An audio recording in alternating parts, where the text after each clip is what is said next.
Hey y'all, it's your boy Dar 5-Star coming at you. Not from 5-Star Cannabis today, but I'm in my kitchen because pretty much everything to make this labs is what we're making. I pulled it right out of the kitchen, stuff I already had in my cabinet. So basically you can watch this video tonight and probably start this process tonight. Okay, what we are making is called labs or lactic acid bacteria serum, okay? Or I even give it to you in Latin, lactobacillus, okay? It's a KNF, it's Korean natural farming process. It's been done for thousands of years. Yeah, so first thing we're gonna do is we've gotta make a rice wash. And what we're doing is we're gonna make a rice wash, and what happens is starch, you know what starch does, it's a food for things. It is definitely a carb. So what it does is it pulls in the bacteria, okay? And then it starts to populate the rice wash. And then from there, I'll show you what's going on.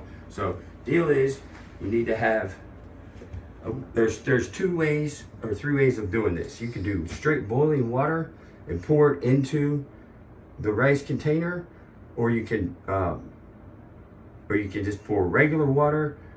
You got to make sure the water is non-chlorinated. That's the most important thing. So you want to use, something out of Brita filter, or just sterilized water of some sort. You can use reverse osmosis water. You can use regular distilled water. Any of that kind of stuff will work for this. Okay. So I've already got that measured out, and there's 2 ways of doing this, guys. You can do the 5-minute shake method, which is stand here and get for 5 minutes. Or you can heat the water up to right before boiling. I've done this before. It's not my first time. I did first time probably about 6 years ago. But yeah, or you can do this method that I came up with that works just as well. So I got some hot water in here, okay? So I'm just gonna pour that into the rice. And what I used here was a mixture of long grain brown and long grain white, okay?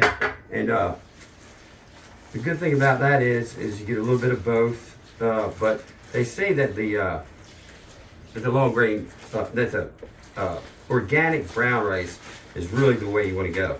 I'm doing this part right here, this step already. See, I've already done this with this rice, but I'm showing you what to do to be able to do this, okay? So it's going to look a little bit more cloudier when you guys do this, okay? That starch gets cloudy, you can tell. So a lot of folks, like I said, they like to take it, they pop the top on it, like that. And they'll shake this 5 minutes straight. I'm not going to do that. Just heat it up, and you don't need to do that process. Okay, so here we go. All right, now this water is going to be a little cloudier when you do this, because like I said, I've already pulled the starch out of it to make what we have over here. Okay, guys? So I'm just going to show you what you do from here. Just take a little bit of this starchy water, pour it in. Now it's going to be a lot cloudier, guys. I'm here to tell you. All right. That's going to be a lot cloudier, and you want to mix it around more than that and get it nice and good and cloudy. You really do. But I'm just doing this part as a demo, okay? So let me get a couple little things out of there. There we go. And you can see that's got a little bit of a cloud to it already, but not much. You see, it's going to be more of a gray water, pretty much gray, murky looking water, okay? And then what you do with that is you need to make this rice wash, okay? So what you do is you take out, and you make sure, this is very important, okay? For some reason, if this container is not completely dry of water, it will spoil it. Now, I don't know what the reaction is for it, why it does it, because that's water in there too, but for some reason it'll spoil a lot faster. So make sure this container is very dry, in and out, okay? So then all you do is you take the rice wash, you pour it into the ball jar or whatever container you want to use. You can take a paper towel. You can take anything you want. I like to use coffee filters because I like using these containers. And then you just put that top on it. Okay. Make sure you mark and date it. See, I've got it. 125 rice wash. All right. So that's looking to go for about 3 days. 4 tops. Okay. And the way that you can tell if it's good or not, or ready to go, it's got kind of a sweet smell when it's ready, okay? Now you can check it out and you smell it, and you'll smell, actually it does smell really kind of sweet. Now if you get that sour milk smell, or I mean not sour milk, but and just any type of a sour smell coming out of this rice wash, throw this away and you start over, okay? It's not worth wasting all the rest of your work here with this one problem, okay? So just get rid of that. It's just a little bit of rice, a little bit of water. It's not much money involved. Like I said, I pulled everything out of here in my cabinet. I didn't go shopping to do this. Okay, so there you go. You got your rice wash. It's marked. It's done. It's good. Put it to the side. Now, I just happen to have some colonized rice water that's been sitting since 122, okay? So, yeah, let y'all take a look at it. See how cloudy it is? Yeah? It's right at the point where it's about to go south, but it still has that nice sweet smell to it. It doesn't have that sour smell, but it's right there at it. Okay, what you want to do though, I almost forgot something. When you finish your rice wash, take it, put it in a cool, dark spot, okay? And you want to keep it for, like I said, about 3 days. When you start smelling that sweet smell, then you know it's ready to go, okay? But cool spot. I use top of the refrigerator because you want a little bit of heat. You're looking for like 65 degrees or something like that, and that works perfectly.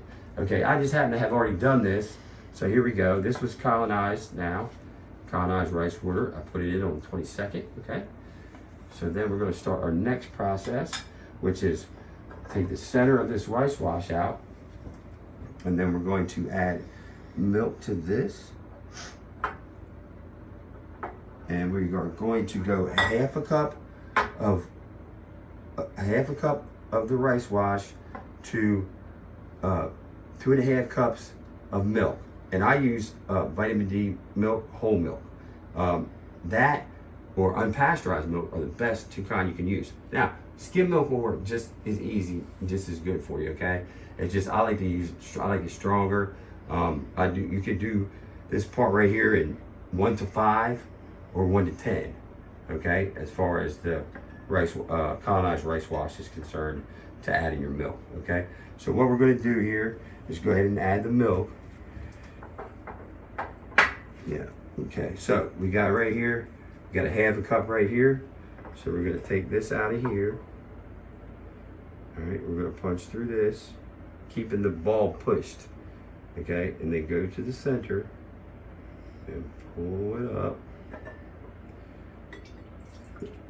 All right, push that ball in so you don't get all that bad stuff from the top on there. Okay, we're gonna go in with a half a cup. So we're doing 1 to 5 ratio, guys. All right, like I said, you can go 10 to 1 if you want to. This stuff will populate it regardless. I'm just doing this real quick to show you guys. I'm gonna show you the batch I really made for the grow for 5-star cannabis. So yeah, all right, we're at half a cup here now. Okay, so 5 to 1 is gonna make that 2.5 cups of milk. So I'm gonna just go ahead and pour the milk in. All right, this is easy peasy, guys, and this stuff is awesome. It works for so much stuff. Okay, so then I've got this right here, and I'm going to go ahead and take this and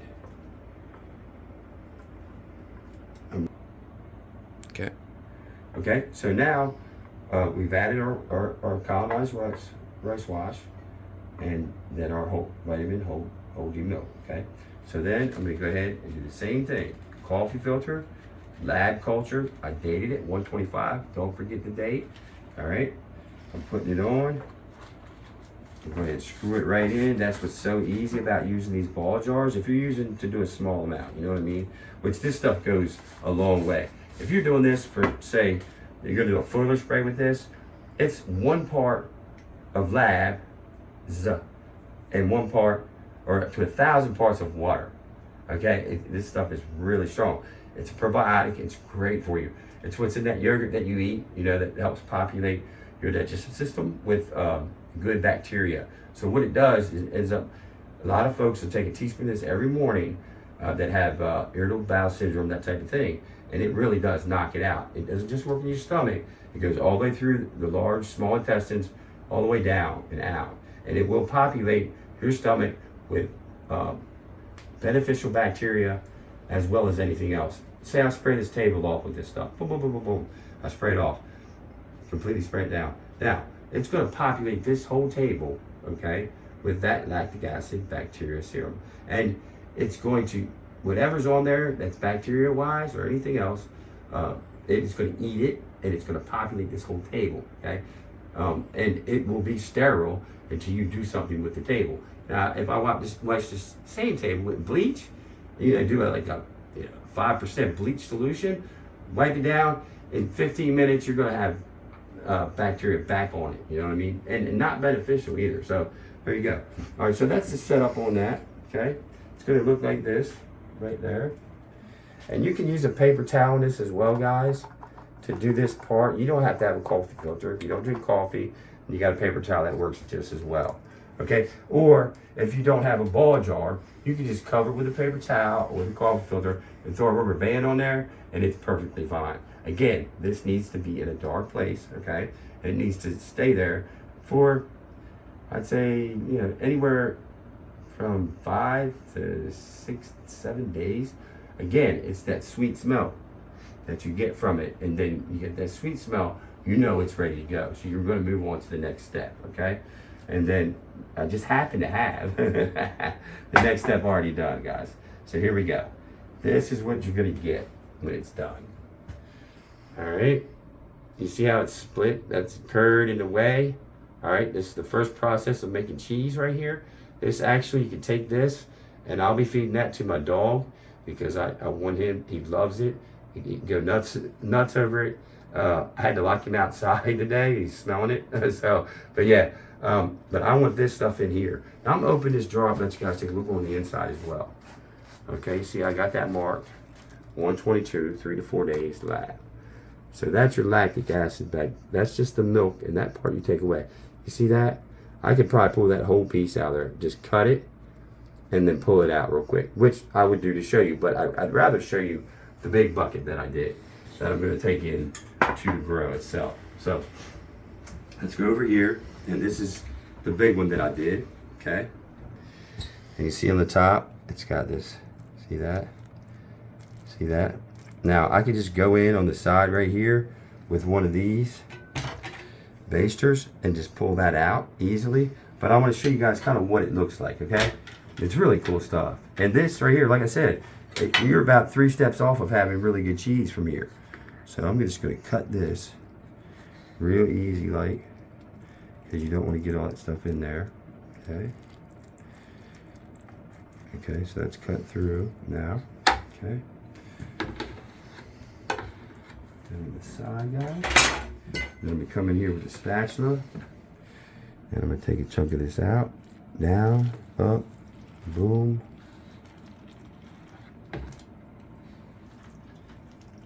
Out.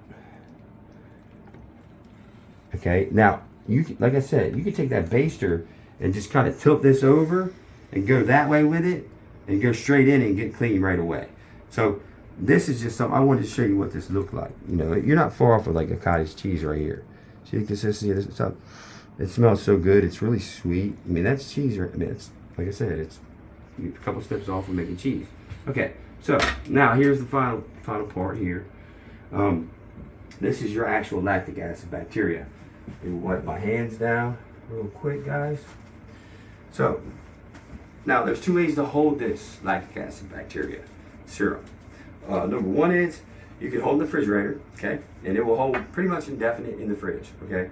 Or you can hold it at room temperature. But if you want to hold it at room temperature, it is a bacteria, so it does need to eat. So you have to add some sort of food source, okay. You can use molasses, brown sugar, regular granulated sugar, whatever you need, but just something for it to eat while it's airtight sitting on your shelf, okay? So what I do here is I've got a cup measured out of just regular granulated sugar. I pour that in, okay? And then I'm going to slide this to the side, push that down so I don't get nothing bad out of there, get that center bacterium, and I'm gonna add that in there, okay guys? See that? Now I'm gonna add that piece should have went in there, but that's fine. I can fix that in a second. But I'm gonna add that in and I'm gonna fill that up, okay? So you wanna fill that up, really you could do it like a cup to 5 or something, but fill it up there, get about 3 cups in it and you'll be fine, okay? And the other way to do it, if you're gonna refrigerate it, okay, and let's go ahead and do that with this one. So I'm gonna go pull to the side off this one. You guys can see right here, Okay, I'm gonna go down, and then I'm gonna push that out and bring that up. Okay, and then I'm just gonna add that clean, clear lactic acid bacteria serum, homemade. Takes a little bit of time to make it, but this stuff, you gotta look at it. You can use it for almost anything. If your garbage disposal is smelling funny, put a little bit of this in it, it's gonna take the smell away. You can, if you've got, okay, animal feed. If you spray this stuff on animal feed, okay, they will be able to actually use up 30 to 40% more of the feed, because it breaks it down, and instead of just coming out as offal, it can use all that for fuel, for energy. You know, you can break it down with this stuff. So imagine if you're, you know, like a pig farmer, or, you know, if you have cows or something, you spray this stuff on it, and you're going to be able to feed them 30 to 40% less feed per year. Imagine what that would save. Okay, so the big deal, I want to pull this back into the lights. Okay, so we moved over to LED lights, and the problem we had with that is that LED lights don't put out hardly any heat. Okay, which is great. You know, it's a good thing, and they put out about 40% less electric. And we just got the Diablo 350Rs and the 650Rs at 5-star cannabis. So we just put them up, but we had to raise the temperature really high. Okay, so at night the humidity spikes when the plants start to perspire. Okay, so we got to keep the temperature now up at 88 degrees, and we have to bring more dehumidifiers in. But with that exact thing, you can possibly get powdery mildew. Okay, and this right here will take care of powdery mildew, which is not only aerobic, it's in the air. Okay, it's also systemic. It's going to get in the plant, and it's in there. This right here is about the only thing I found that will actually eradicate it. Okay, it's going out of the grow already. We only had a tiny bit there, but I want to make some more of this stuff, because we're going to start doing some stuff in another place. It's going to be an outdoor grow. I want to have this stuff handy dandy. It is good for so much. You just have to look it up. But I mean, I could go on. There's probably 1,000 uses for this stuff. It is just amazing, and you can make it all in your kitchen. Okay, so that's what it is, guys. And okay, like I said, that there, you add the sugar. You go ahead and fill this up. All right, that could be, just put a top on it, airtight lid. All right, you date it. You set it up on your cabinet for a year. It'll last. Okay. This here is just a straight LAB right there, with no sugar added. You're gonna fill that on up, right? And make sure you leave a little bit at the top of air, because it does need to breathe. Okay, it's a living organism. Okay, so that, I'll fill this one all the way up, put it in the fridge. But this big one, I'm gonna take that big cake off there. I'm gonna make some cheese out of that first, and then I'm gonna take all that off. And that bit right there will last our professional tier 1 grow over a year. Okay, this stuff is so strong. It's amazing. It is amazing. And then also, the reason I learned how to make this from the beginning was I was trying to make what's called fish hydrolysate. Okay, and what that is it's a raw fish fertilizer. Okay, so you have to make lab first. It's the catalyst for fish hydrolysate. Check that out too, because once you learn how to make that, you can make this fish hydrolysate. And it again is a KNF, a Korean National Farmers situation. So with that is, it's a whole nother situation, but you need to learn how to make this to make that. If you take that fish hydrolysate and throw it on your raised bed or your mulch pile, it's like throwing gasoline on fire. It will completely populate your bed, and very quickly. Okay, from what I'm told, you can take this regular lactic acid bacteria, put it in a spray bottle, you dilute it down, go spray outside. If your dog's messed outside, in a couple of days it breaks it down and it just falls right into the ground. So some really cool stuff. Okay, so guys, look, it's been a long video. I'm gonna let you go, and I hope you got what you needed to learn how to do this at home. All right, it's your boy 5-Star Dar saying nothing but love, and be good at it, or don't do it.